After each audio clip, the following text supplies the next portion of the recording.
બનાસકાંઠા લક્ષ્મીપુરાના લોકોએ કલેક્ટરને આવેદનપત્ર આપી ઓવરબ્રિજ બનાવવાની માંગ કરી છે। આ ઓવરબ્રિજની માંગ 2018થી આજ સુધી પેન્ડિંગ છે।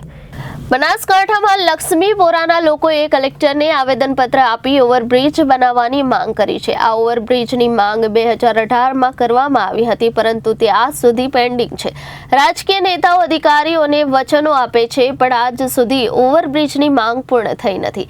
વિદ્યાર્થીઓને લોકોમાંથી પસાર થવું પડે છે અને ક્યારેક અકસ્માતો પણ થાય છે, પરંતુ કોઈ તેમનો સાંભળતું નથી અને આ લોકો એટલા ટેવાઈ ગયા છે કે કોઈ સાંભળતું નથી તેવું સ્થાનિકોએ આક્ષેપ કર્યો હતો। માંગણી છે ને શું પરિસ્થિતિ છે? 2018થી અમારી ઓવરબ્રિજની માંગણી છે, પણ આજ સુધી 2025 સુધી કંઈ જ થયું નથી। જ્યારે પદાધિકારીઓને મળીએ છીએ, રાજકીય માણસોને મળીએ છીએ તો એમ જ કહે છે થઈ જશે ને થઈ જશે, પણ આજ સુધી કશું જ થયું નથી અને મને તો એમ પણ લાગી રહ્યું છે કે હજુ પણ કશું થશે નહીં। આ એટલા મોટા લોકો એ રીઠા થઈ ગયા છે કે આપણી વાત તો સાંભળવા એ તૈયાર જ નથી।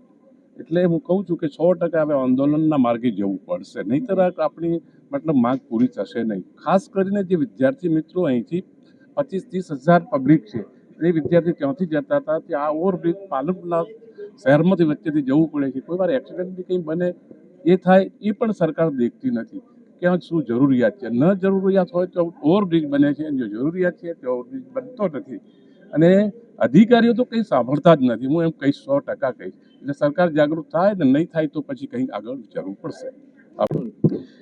આજરોજ અમે કલેક્ટરશ્રીને મળવા માટે એક પ્રતિનિધિ મંડળ આવ્યું લક્ષ્મીપુરામાંથી અને આજુબાજુના ગામડામાંથી। એ ખાસ જણાવવા માટે કે લક્ષ્મીપુરાની ફાટક છેલ્લા ઘણા સમયથી પરમેનન્ટ બંધ થઈ ગયેલી છે। ઘણી બધી પ્રજાને હાડમારી ઊભી થઈ ગયેલી છે। દરેક વખતે કંઈક ને કંઈક અમને મોટા નેતાશ્રીઓ અને પદાધિકારીઓ કહે છે કે ટૂંકા ગાળામાં બ્રિજ બની જશે। પ્રજાની છેલ્લા આપશ્રીને જણાવતો અમને બહુ દુઃખદ અનુભવ થાય છે કે આજથી 1 વર્ષ પહેલાં લક્ષ્મીપુરાના ગામના જોપે 20,000 પબ્લિક ભેગી થઈ અને આંદોલન લઈ અને ગાંધી માર્ગે ચિંધ્યા માર્ગે અહીંયા આંદોલન કરવા આવી હતા। ત્યારે અમે સર્વે ગ્રામજનોએ પ્રતિનિધિઓએ જવાબદારી લીધી હતી કે આવતા 1 વર્ષમાં આ કામ ચાલુ થઈ જશે અને ટૂંકા ગાળામાં પૂર્ણ પણ થઈ જશે। અમે આ સતત ઉઘરાણી કરવા છતાં પણ અમારું કામ હજુ આગળ વધ્યું નથી। અમે આપ દ્વારા જણાવવા માગીએ છીએ કે આ કામ ઝડપથી થાય।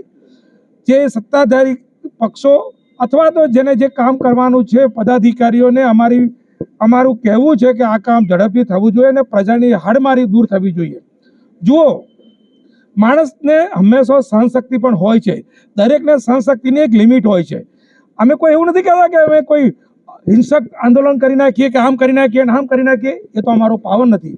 અમે પ્રજા છીએ, પ્રજા હંમેશા સરકારની સાથે જ હોય છે, પણ અમે એટલું ચોક્કસ કહીએ છીએ કે અહિંસા ગાંધી માર્ગે સીધે પણ અમે આંદોલન કરીશું। જરૂર પડે તો કંઈ આગળ પણ વધીશું।